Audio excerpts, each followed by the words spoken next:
At ease, everybody. Now, everybody in the military knows that at ease means you can relax. You can get out of your posture. But I'm going to talk to you about how I want you to become at ease. Now, why did I choose ease? Because at ease is the absence of dis-ease, disease. And what does ease stand for? Ease stands for eating,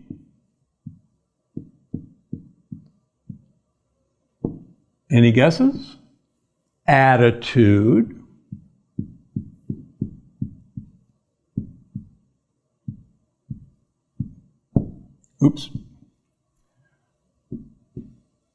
spirituality.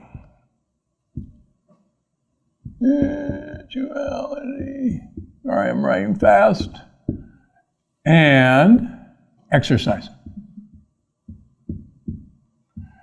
Now, when I talk to my patients in the office, I draw them a table.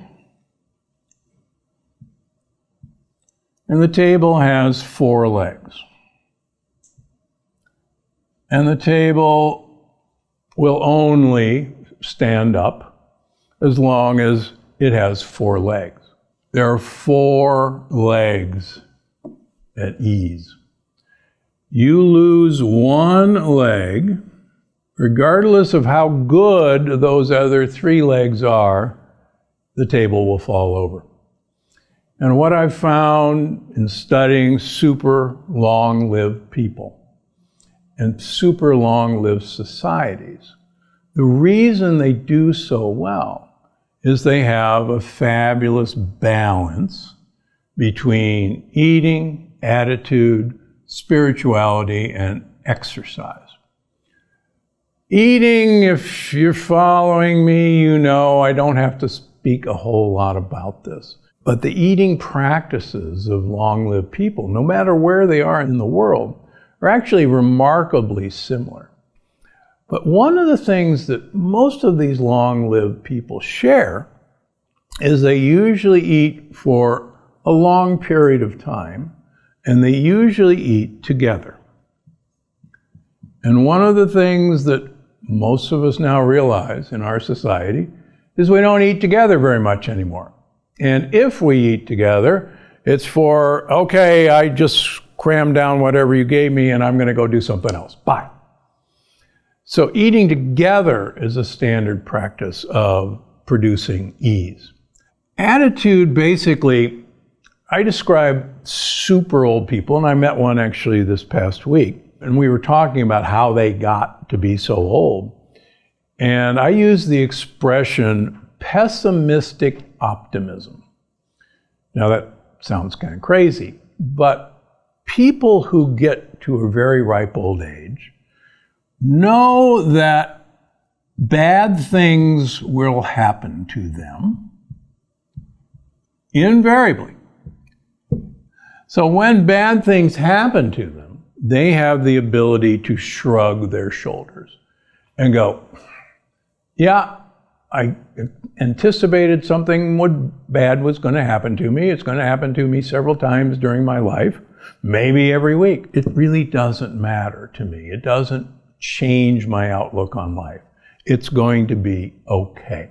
And that sort of attitude is prevalent in all of these long-lived people. It's actually remarkable when you sit them down and say, how'd you do all this? Now, when we hear about spirituality, we think about religion. And it's true that religion is a practice of spirituality. But any feeling of a relationship to something bigger than us, whether you want to call it a God, whether you want to call it nature, whether you want to call it infinity, this is part and parcel of a belief system. And the spirituality also connects with this togetherness, that we're all a part of a bigger process. And certainly at Loma Linda, where I was a professor for many years, the Adventists, the only blue zone in the United States, practice this to the nth degree. They are a incredibly religious, but also tightly bond community. And finding reasons to bind together is one of the things that separates really super healthy, long-lived people. They also join things. And it really doesn't matter what they join, but they join a community of like interest. Finally, exercise. So remember, the idea that you're supposed to walk 10,000 steps a day was made up by a Japanese pedometer company who wanted to sell pedometers. And there's absolutely no evidence that 10,000 steps a day is what you're supposed to do. But what's unique to these super individuals is they do exercise. Whether it's hiking up hills. All 5 of the traditional blue zones live in hilly communities, and they walk up and down hills. Many of these communities are goat and sheep herders who herd their sheep up and down hills every day. But the Japanese, gardening is a tremendous exercise. Walking is by far the best exercise. And if you've heard me go on ad nauseum, the best exercise prescription that I give my patients is get a dog. And just this week, one of my newer patients brought in their dog that they got from a shelter carrying my prescription. Dog will make you exercise whether you want to or not.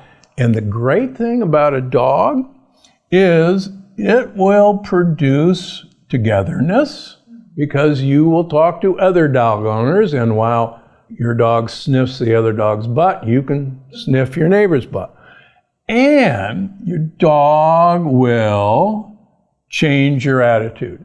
No dog has ever given you a dirty scowl as you walk through the house. That changes attitudes so often. And your dog loves to eat with you together and will sit there at the table and wait for scraps. So people who are at ease, who are eating properly, who have an attitude of optimistic pessimism or pessimistic optimism, people who have some relationship to something bigger than themselves, and it doesn't have to be religion, and people who move, that's the secret to ease. And whichever one is missing, that table falls. And I see so many people that are so good at 1, 2, or 3, or this one, but it's the missing piece. When we fill that piece, then they're truly at ease, and that is the absence of dis-ease. More amazing episodes just like this one. Watch now. Look for markers of inflammation. I measure markers of inflammation, including heart-specific C-reactive protein,